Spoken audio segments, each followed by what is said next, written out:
Caldari. Caldari State. The Caldari state is an authoritarian militaristic nation, founded on the pillars of duty, loyalty, efficiency, and hard work.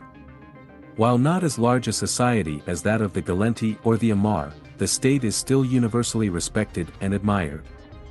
Its economy is fundamentally sound and its military, despite its smaller size, is fully equal to that of any other empire, thanks to a well-kept fleet packed with cutting-edge technology. A nation built on corporate capitalism, the Caldari state is run by a group of 8 megacorporations who divide territory between themselves, controlling and overseeing nearly every aspect of society. Each corporation comprises of thousands of smaller companies, ranging from industrial companies to law firms. All real estate is owned by the companies, which then lease it to the citizens. Government and policing are also both handled by independent companies funded by each of the megacorporations. History. Before the founding of the state, the Caldari were not a singular entity. Like their Gallenti neighbors, they were composed of different races on different continents across Caldari Prime, although the bulk of the population was located on the Tichiona continent. Tichiona was united, between AD 17453 and AD 2988, under the Rada Empire, with existing ethnicities at the time organized into political entities in the form of houses. First contact. The term Caldari was coined after first contact with the Gallenti in AD 22517, as a planetary identifier used to distinguish the races of their home world from those of their newfound partners. By this point, each Caldari race was organized into its own fully fledged nation on Caldari Prime, with minimal to no cross-ethnic mingling. The boundaries between these ethnicities were profound, not only in physical appearance, but also culturally, with the Caldari's concept of a nation differing vastly from the Gallenti's definition, the latter of which tended to be built around ideology, rather than race or culture. Even when the megacorporations secretly colonized regions of space on behalf of their master nations, the Caldari continued to identify by their original ethnicity. This practice continued after the founding of the Federation, and it was not until the secession of the Caldari in AD 23154 that the situation changed. When the chief executive panel usurped control of the home world from the indigenous nations, all who supported the secession were swept along in the following social upheaval. Corporate state. As the all-encompassing corporate state came into being, the Caldari psyche and society were shaped into new forms. The largest Caldari ethnicities, the Dedius and Sivire, were deeply affected by these changes and molded to the norm. Other ethnicities, including the Gallenti, who had long been residents of the Caldari home world, were brought into the fold, where all are now identified as one race. Influenced by the Sukhavesta Corporation, a people known as the Achura decided to join the Caldari in their secession as a client state. Their pre-industrial Achura Empire, which had been discovered by Sukhavesta during the secret colonization many decades prior, was uprooted and replaced by minority Caldari rule. This mostly affected major population centers, which were developed to become full cities according to the Caldari standard. Rural areas were mostly ignored, dotted with thousands of Achura monasteries which to this day preserve the culture and heritage of the Achura Empire. Some, of course, were displaced for industrial operations in cases where they were located on valuable land, but for the most part, Achura who had not been assimilated remained reclusive and introverted, cut off from the state as a whole and for the most part untouched by its influence.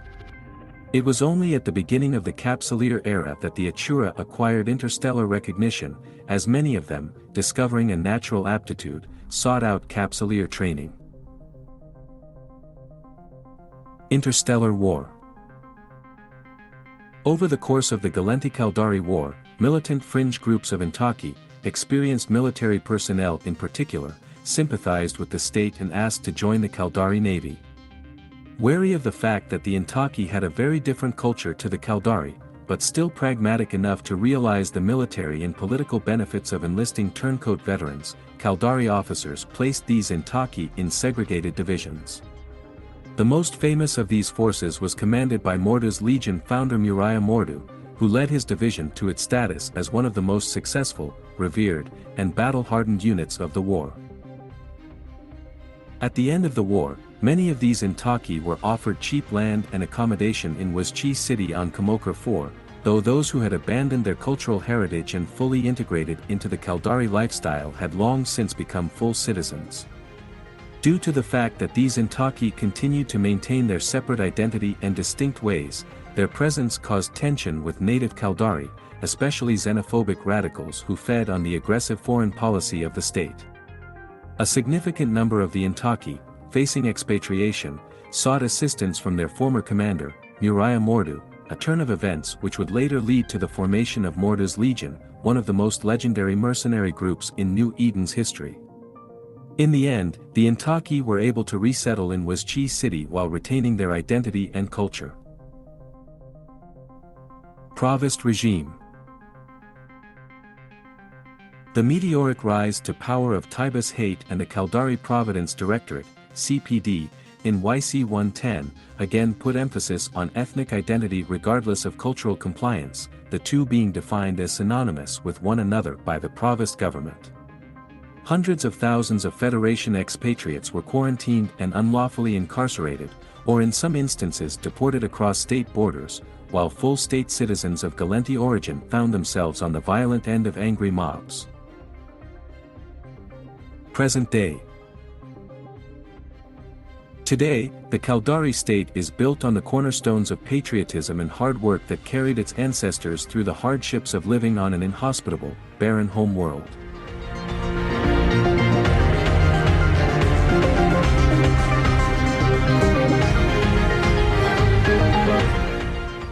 Megacorporations.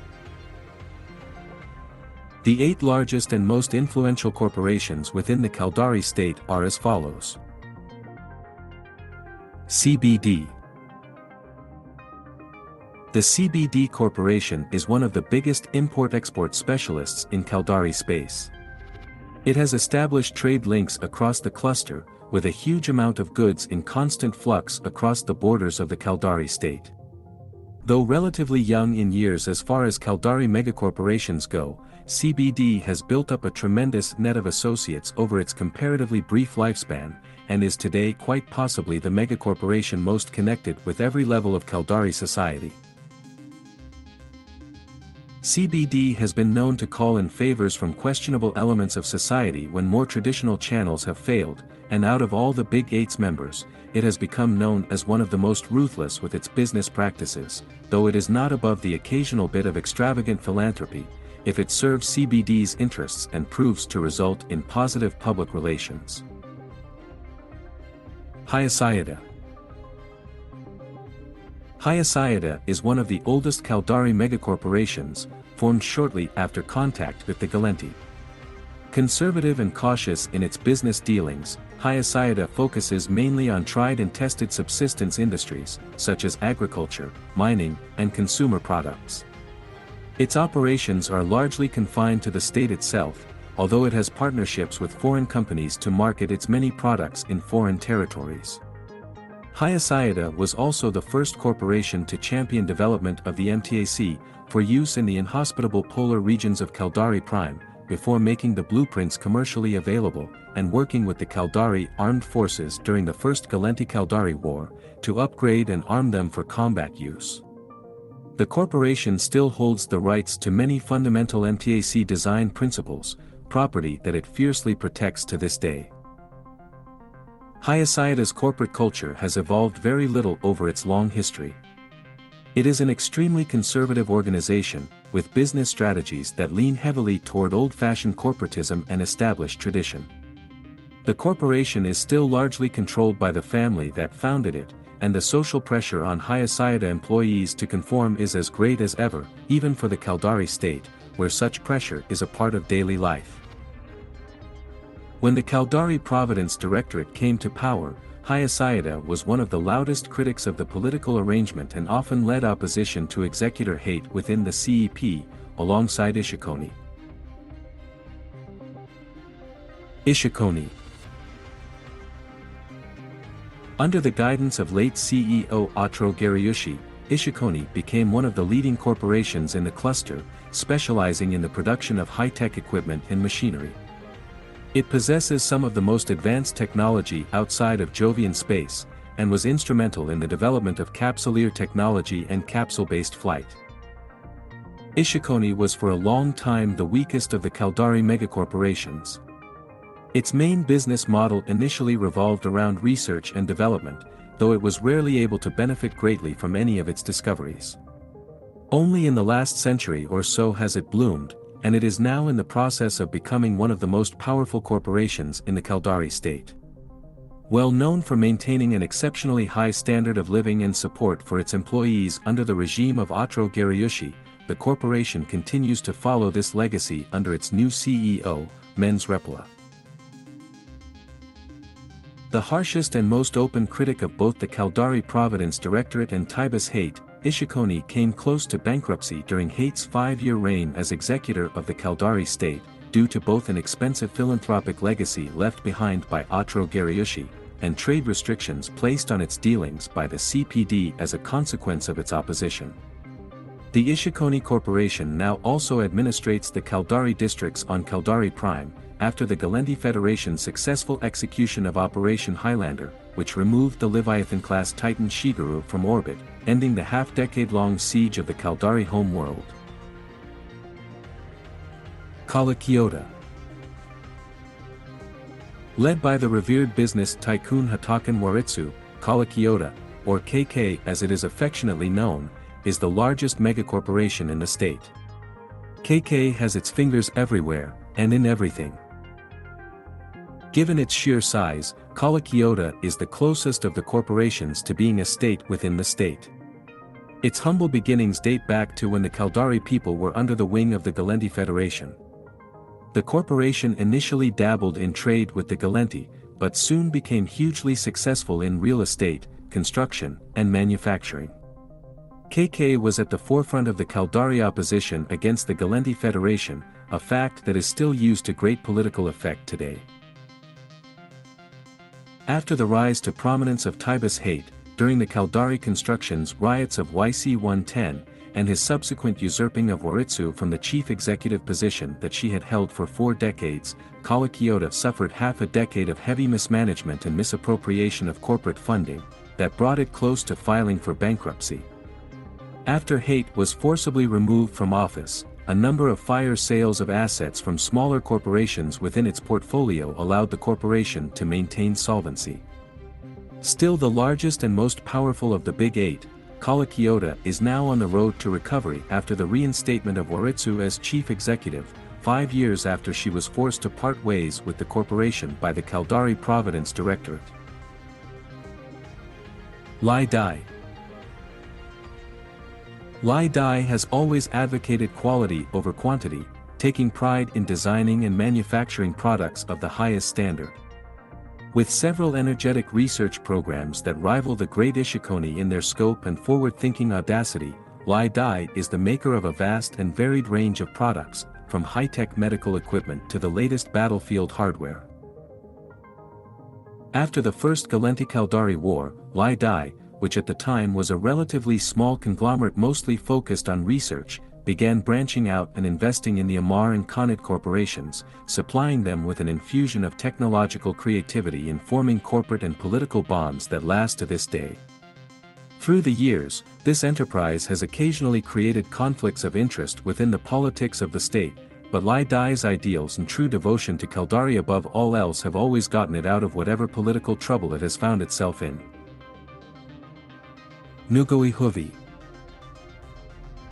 Usually referred to by its corporate moniker, NOH, Nugoi Huvi was originally a conglomerate of small companies that manufactured all manner of luxury goods, ranging from mobile delicatessen units to quality furniture.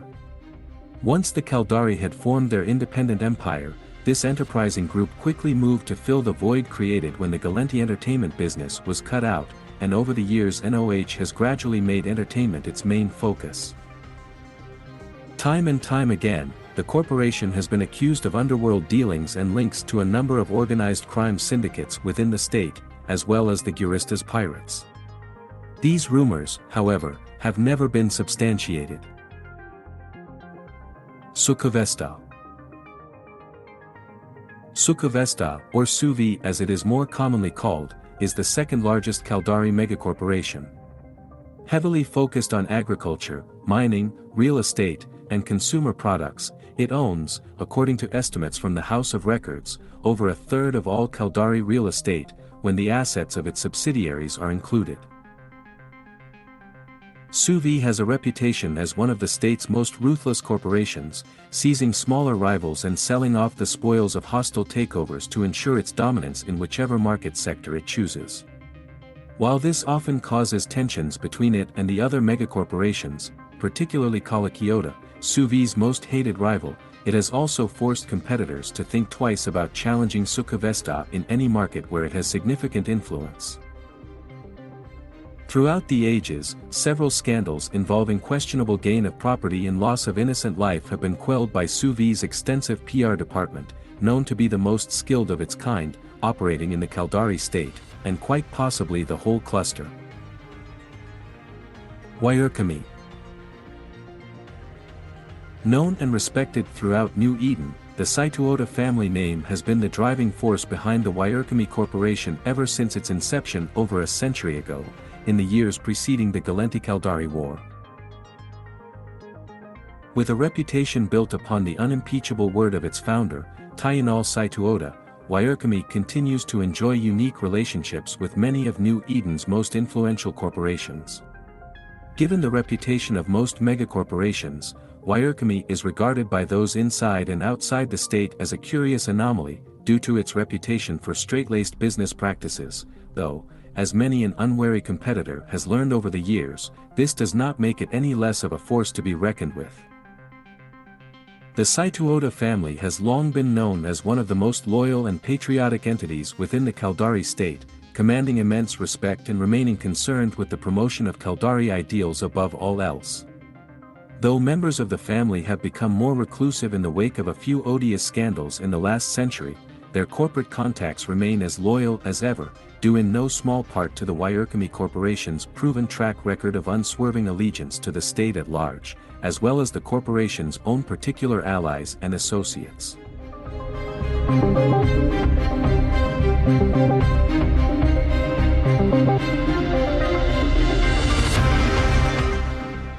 Political structure. While the state is built on corporate capitalism, which gives the corporations dictatorial powers, they are just as bound by Caldari customs and laws as the individual, and the fierce, continual competition between the corporations ensures a healthy consumer-based social environment which benefits everyone. The Chief Executive Panel. Together, the Big Eight, the nickname for the 8 megacorporations who handle most domestic matters, own more than 90% of all property within the state. Each of the 8 is made up of thousands of companies of various sizes, ranging from simple mining companies to powerful police organizations. Each corporation rules its territories like its own kingdom, with its own corporate law and little interference on domestic affairs from the Chief Executive Panel, CEP. The Chief Executive Panel is a political entity which itself is jointly owned and run by the Caldari megacorporations. The CEOs of the megacorporations sit on the board of the panel to ensure that the companies are kept in line when competing with each other, smoothing over potential conflicts before they escalate out of control. The panel also handles the foreign policy of the Caldari state, and is the closest thing to a government that the Caldari have. The Chief Executive Panel also holds executive authority over the Caldari Navy, with the power to dictate any offensive or defensive actions deemed necessary to preserve the security of the state. House of Records. Owing to this rather fragmented style of leadership, the House of Records was also established by mutual agreement to act as a central source for record-keeping within the Caldari state. The House of Records acts as a national archive, digitally storing vast quantities of data that detail every transaction, business deal, and governmental interaction within the state. Caldari Business Tribunal. The Caldari Business Tribunal, CBT, was established by mutual consent of the CEP. The CBT is regarded as the second most powerful entity within the state, operating independently of the Big Eight and authorized to mediate in, modify, or cancel any deal, transaction, or agreement made between corporations within the state. Corporate blocks.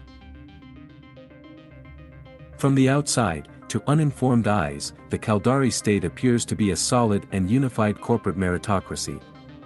While this has been true for short periods over its history, typically during times of great trouble for the Caldari people, there are three distinct ideological blocks within the state that have grown ever more apparent as Caldari society has evolved. The first of these three blocks, the Practicals, is headed by the second largest megacorporation in the Caldari state, Sukhavesta. Commonly known as the Exploiters, the group also includes both the CBD Corporation and Nugoihuvi.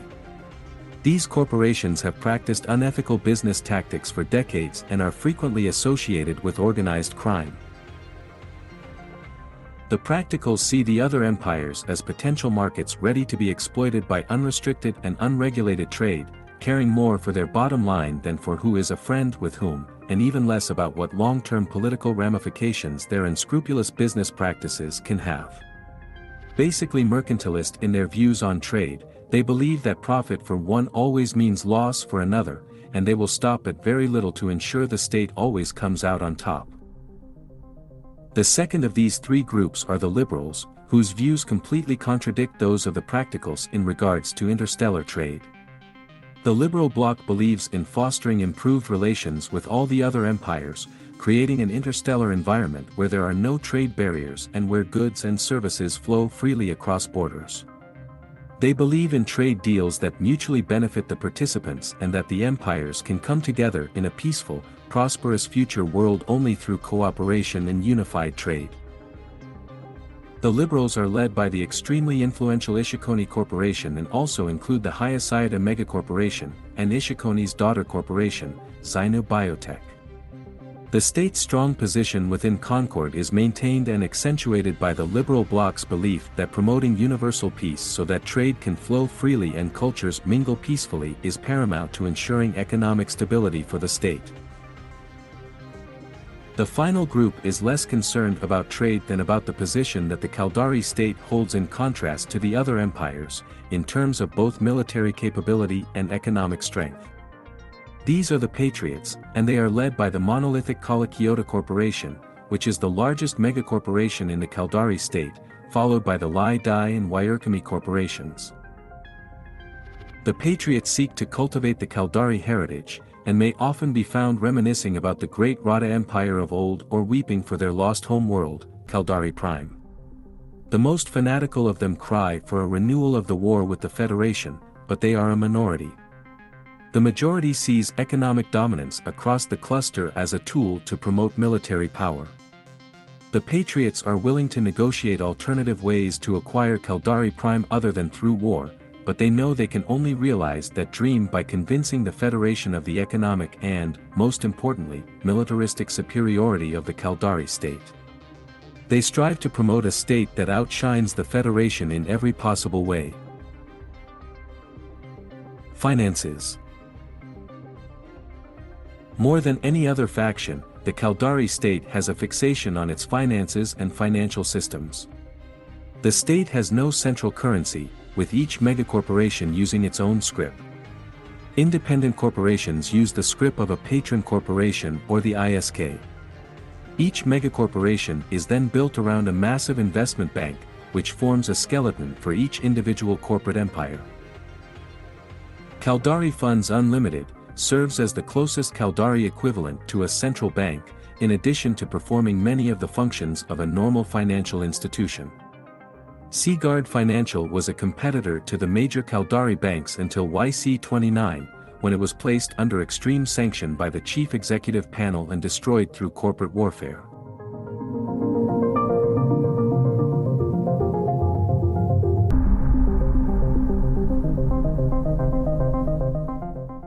Military. The rule of the megacorporations extends not only to the financial system, but to the military branch of government as well. Each of the corporations runs their own military and police force. Corporate police forces have legal authority to act as police proxies within corporate jurisdiction, though in cases where the regional police have a presence their authority supersedes corporate police. It should be noted that within the corporate security forces, police duty is considered a lower form of duty than military duty. Police work on stations in the state is an especially nightmarish task due to the red tape involved in numerous jurisdictions involved when various parts of the station and their owners come into play. While corporate police forces do not have the best reputation for dealing with lesser infractions, especially nonviolent crimes, they can nonetheless quickly and efficiently deal with matters when circumstances require. On the more overtly militaristic side, it's notable that the 8 private militaries of the megacorporations exceed the Caldari state military in numbers and often surpass it in training.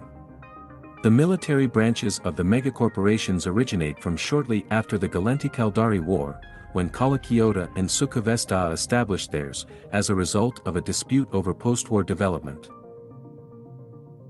Caldari corporate militaries have traditionally been used as a propaganda tool, using their successes and image to enhance the reputation of the parent corporation and vice versa. It's notable that some military functions, such as engineering work, appear to be outsourced to civilian personnel, including technicians in charge of setting up listening posts, who do not appear to hold Navy ranks.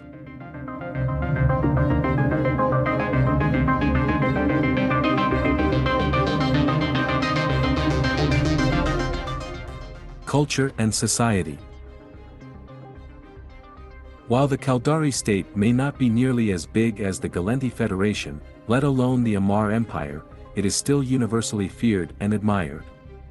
With a strong economy and military might to match that of the larger empires, not to mention the fact that it is more unscrupulous than the Galenti and more combative than the Amar, the state is in many ways the most formidable of all the empires. As most Caldari trade is conducted on the blurred divider between corporation and nation-state, it can be difficult for the other empires to deal with it at the political level. If a company is found guilty of unethical business dealings, it simply disappears into its parent corporation, and before long another one appears to take its place. If a Caldari company is threatened, meanwhile, the whole corporation and often the whole state will more often than not back it with full force. Military tradition. Military tradition is a core part of Caldari society and heritage. As a people, its citizens fought a long and bloody war to gain their independence, eventually surrendering their home planet to the Galenti Federation in order to preserve their way of life. It was at this time that the corporations established themselves as the driving force behind creating and maintaining the Caldari state. Even though the Caldari have not engaged in all-out war for almost a century, they still strive to be at the cutting edge of military technology, and their vessels, weapons, and fighting methods are second to none. To curb their aggressive tendencies, Caldari citizens are encouraged to actively pursue a range of sporting activities, often sponsored by the state itself. Many of these are bloody competitions in the vein of gladiatorial combat, while others take the form of races and contests. Whatever the sport, they love betting on the outcome, making gambling a massive industry in the state and a core pillar of Caldari society. Caldari society. The state offers its citizens the best and the worst in living conditions. As long as you keep in line, do your part for the greater good, and obey corporate law, life can be fairly pleasant and productive. However, to those not cut out for this strict disciplined regime, life quickly becomes intolerable. Individuals who cannot fit into the regimented framework of Caldari society often find themselves losing their respect, family, and social status with unsettling rapidity, being left with few options besides ritual suicide or exile.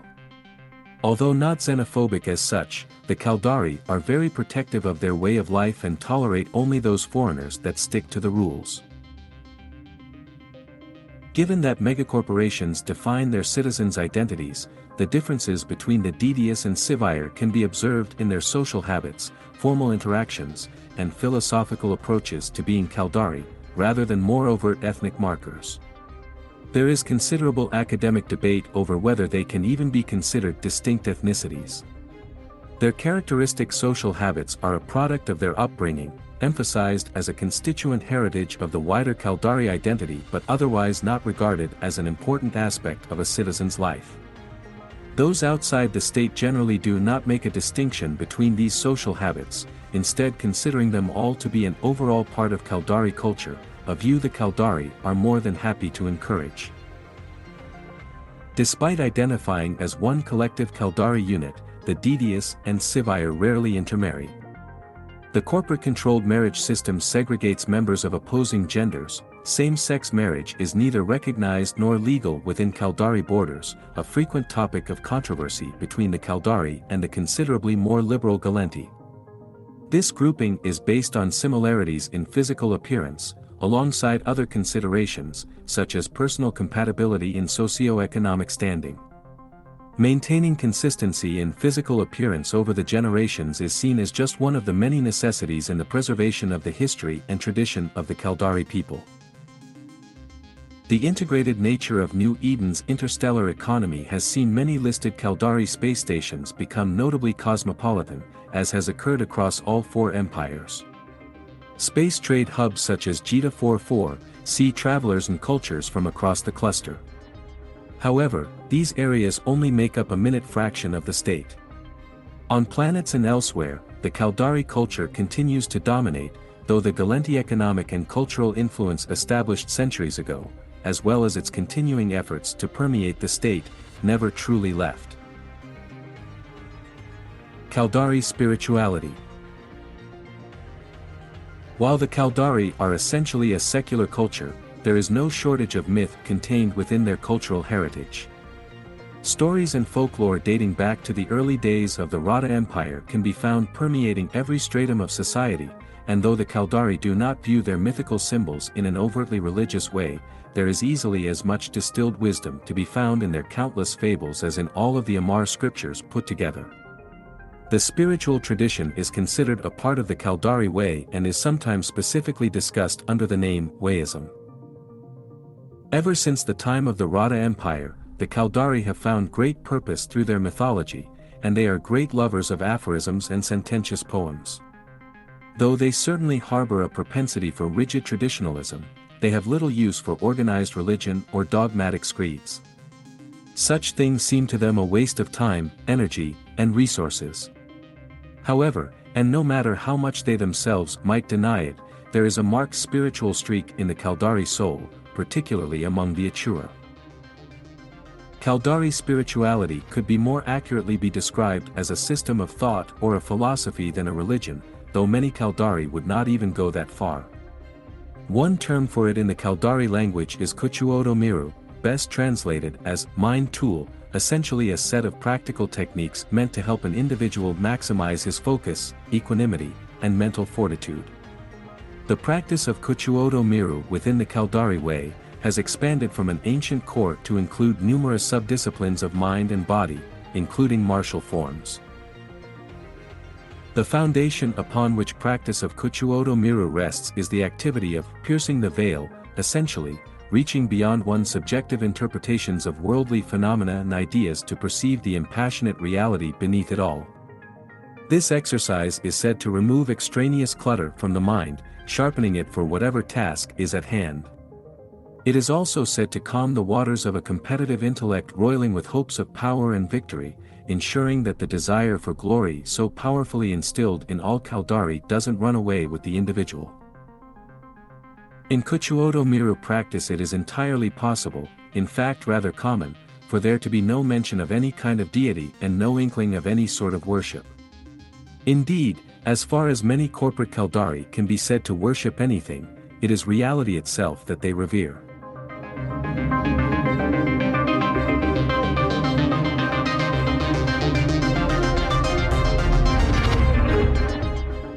Growing up in the state. The Caldari home world, Caldari Prime, was an exceedingly inhospitable planet when the first colonists settled there many thousands of years ago.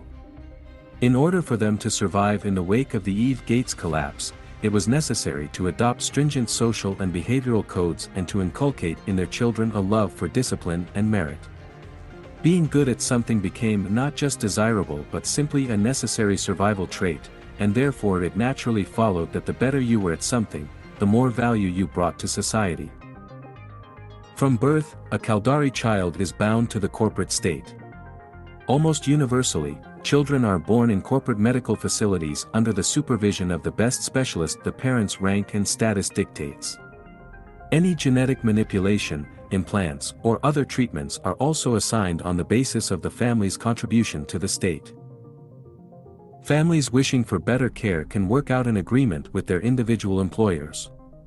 This usually involves borrowing additional funds and paying them back over time out of the parents' salaries.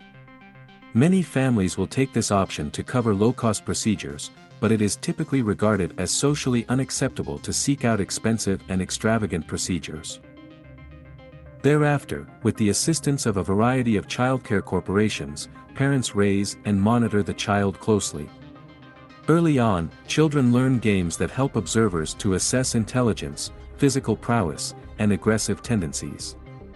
These activities help educational corporations work with families to decide what schooling best suits the child. A family can pay for superior training if they desire, but once again unnecessary spending is discouraged and often does not help a child's advancement. Once of age to enter school, children are taught a variety of subjects. The exact curriculum varies based on the corporation overseeing each child's education, but basic economics and the history and philosophy of the Caldari state are universal. The basic curriculum prepares the students for talent-based specialty schools later in their education. Grading is invariably done on a curve to promote competition, and rewards are given to students with consistently superior marks. Exceptional or underperforming students are re-evaluated and may be moved to different schools as a result. Teamwork exercises are mixed with competitive grading to produce students who embody both ambition and cooperation. In addition to academics, children are encouraged to socialize with their fellow students in other ways.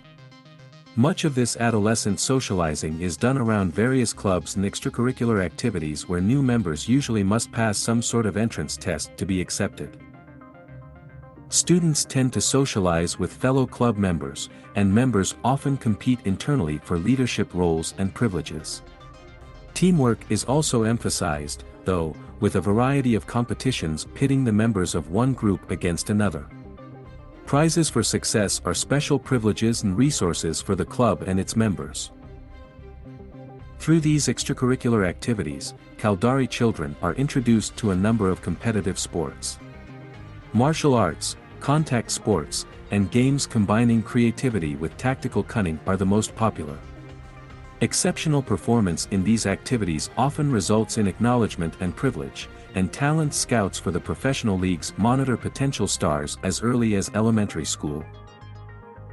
Injuries are common in this domain, but medical care in the state is first among the empires, and is additionally free of charge to citizens. Attendance at these sporting events is a major pastime for both children and their parents. The military also takes an active role in a child's life. Most schools teach basic military history, and soldiers regularly come to speak to classes and discuss careers in the service. So strong is the nation's military tradition that after formal schooling is completed, every citizen must complete a very basic form of military training and 3 years of conscripted state military service before beginning his working life, even if she is not headed for a military career. This is one of the fundamental reasons why the state is able to mobilize so quickly in case of national emergency.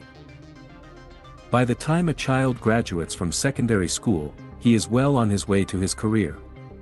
The student and his family are provided with a list of corporate-approved universities and academies appropriate to his academic level.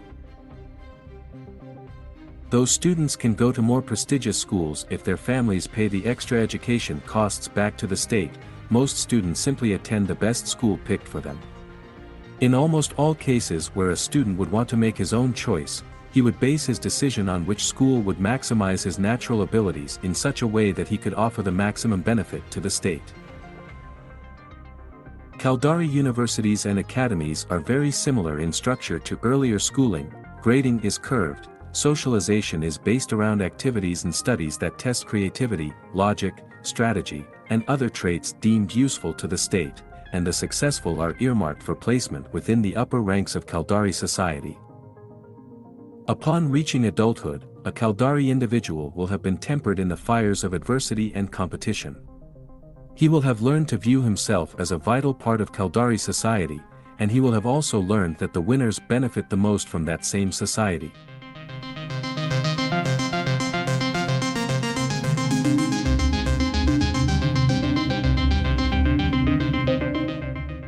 Bloodlines. In a very similar manner to the Galenti, Caldari citizens tend to place little to no emphasis on ethnicity. Most will always identify as Caldari first, followed by their loyalty to their parent corporation. Their ethnic heritage comes third, if it is mentioned at all. Ethnic Caldari account for 95 to 99% of the state's registered citizenry, with the remaining percentage made up mainly of expatriates from other empires. Due to the socially demanding nature of Caldari culture and the various bureaucratic hurdles involved, the state has the lowest rate of immigration among all the empires. Additionally, full citizenship and its myriad benefits can never be granted to anyone born elsewhere. Thus, foreigners living in the Caldari state more often than not, find themselves working hard to prove their mettle, but receiving little in the way of appreciation from either the authorities or the populace. Although technically composed of multiple ethnicities that have descended from Caldari Prime, the Sivire and Didius being the most populous of these by far, all Caldari are identified to be of a single race, according to both popular tradition and their parent megacorporations. Today, the Sivire and Didius make up almost all of the Caldari state's registered population, with Achura, ethnic Galenti, and Intaki as the largest minorities, in that order. Didius. The Didius symbolize what it means to be Caldari in every way. Efficient, dutiful, and hard-working, to most they are the epitome of a model Caldari citizen. Didius can commonly be found in positions of authority within the military and political spheres, which suits their mellow temperament very well. Considered by some to be more cunning and underhanded than the Sivire, they share the traits of duty, discipline, and diligence. Regarded as slightly more inquisitive and eager to learn than the Sivire, the Didius share a firm belief that the good of the whole must come before the needs of the individual. This has greatly influenced the shaping of the Caldari state since its foundation. Sivire. In the eyes of most, the Sivire formed the rock-solid backbone of the Caldari state. Their diligence and selfless efforts have built it from the ground up. The Sivire are cool, level-headed, and relentless in their approach to both trading and fighting.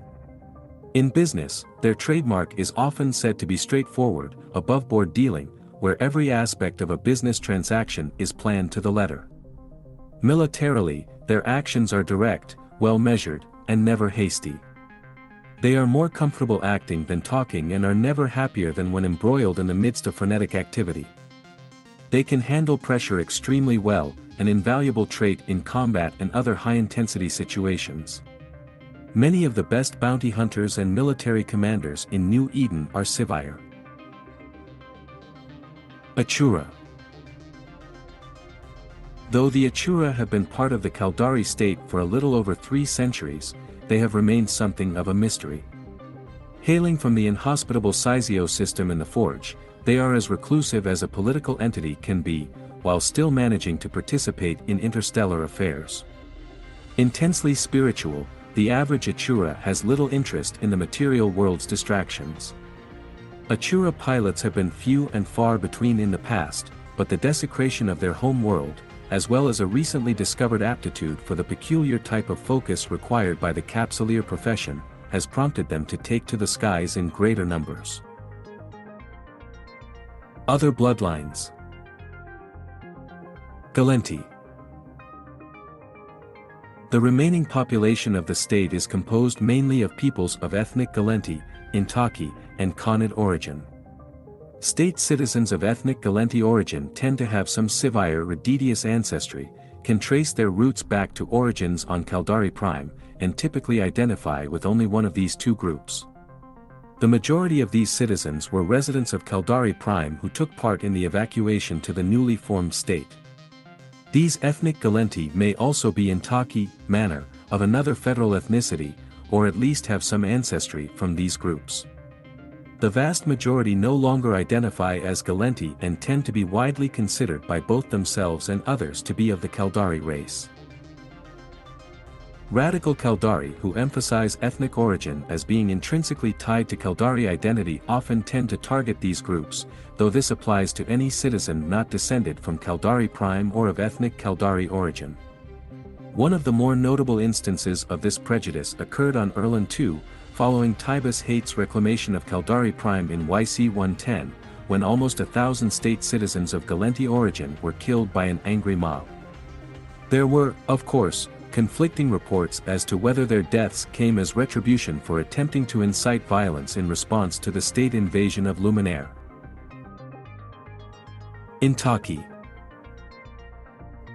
The Intaki minority in the state no longer possess any trappings of their Intaki background. They are either considered full Caldari, or they retain their unique identity and culture in client communities across the state. The largest of these communities is in Waschi City on Kamokra 4. The ruling authorities of these latter Intaki groups must constantly act to ensure they are not victims of persecution by Caldari citizens or subject to exploitation by megacorporations. Intaki regarded as Caldari sympathizers can also be found in the state. Those with valuable skills, such as military or corporate turncoats, are brought into the fold and sheltered by the megacorporations. There are some Intaki immigrants, but the majority of these fail to adjust to the stark differences between their own culture and that of the Caldari and swiftly fall to the fringes of state society. Khanid. The shared cultural emphasis on martial and mercantile ability has seen many Khanid successfully set up homes and businesses in the state. They exist as something of an anomaly, sharing many traits with the Achura. While all of the immigrants who come to the state are more or less expected to abandon their previous identities and cultures, the Khanid are free to continue identifying as such due to the mutual respect shared with the Caldari. Likewise, as with all foreigners, they are expected to abide by the rules, but punishment for failing to do so, for a Khanid, is lax in comparison to other groups from outside the state. Their religion can be practiced in private, although the Caldari typically do not make a big distinction between public and private spheres, though more extreme elements of Khanid culture, such as slavery, are unsurprisingly not tolerated.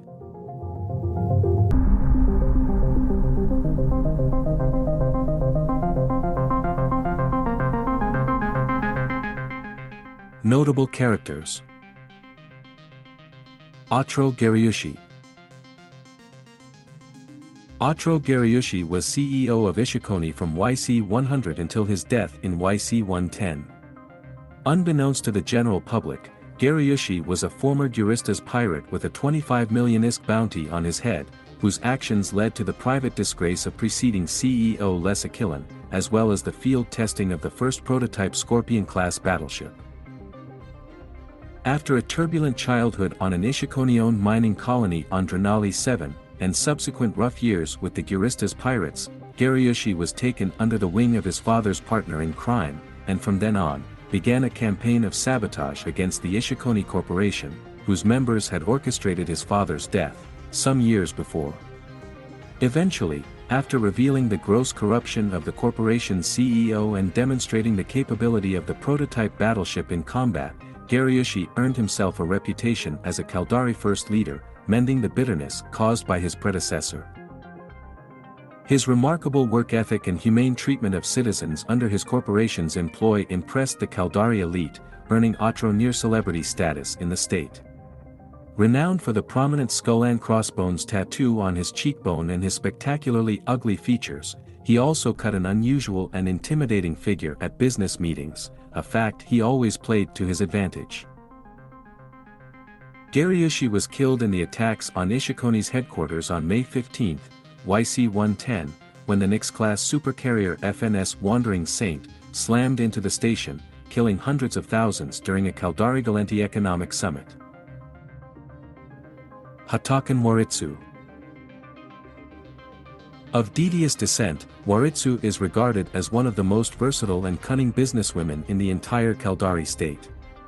Serving as the chief executive of Kala for almost 4 decades before being driven into exile at her home on the outskirts of the Caldari metropolis of Kayarth, she is known for her calm and controlled demeanor, which belies her immense presence at the boardroom table. Waritsu grew up in a family environment where everything she said or did was remembered, judged, and later exemplified when warranted. Tending a small garden behind her childhood home was one method she used to cope with this environment, and it was there she made herself a promise to become powerful and rich, 1,000,000 times more wealthy than the second wealthiest man in the world, she said. She has a penchant for eccentric gardening involving the cultivation of all manner of exotic plants in a vast greenhouse attached to what she terms her palace. A patient woman of dizzying intellect, Waritsu is renowned for laying complex plans which may take years to come to fruition, and does not believe in allowing automation or any other outside process to rule her life. Recently reinstated to her position as chief executive of Kala, she has been charged with bringing the corporation back to profitability after a half-decade of mismanagement and misappropriation by Taibas Hate's regime. Taibas Hate. Little is known about Hate prior to YC-105, when he was dismissed from his position as a Home Guard soldier after a series of racially motivated attacks on several station inhabitants. He went on to become an MTAC operator at Caldari Constructions and was later named Employee of the Month. The reward for this distinction was a mechanical pocket watch. As he prefers things he can fix himself, Hate is reportedly quite fond of this memento. He rose to prominence in YC-110 via an uprising at the Caldari Constructions facility in the PIAC system. His actions, especially a much-publicized scene of him braving Home Guard fire to rescue a wounded comrade, generated massive support from the rank-and-file Caldari. To everyone's surprise, the incident ended when Xavier Black, an agent of unknown affiliation, secured control of Caldari Constructions and appointed Taibas Hate as CEO. Following the Malkalend catastrophe later that year, Hate's particular brand of anti-Galenti patriotism fanned the flames of war, with the majority of Caldari corporations pledging themselves to Hate's new Caldari Providence Directorate, effectively making Taibas Hate dictator of the Caldari state, a position he then used to institute a series of reforms intended to bring the Caldari back to a meritocratic society.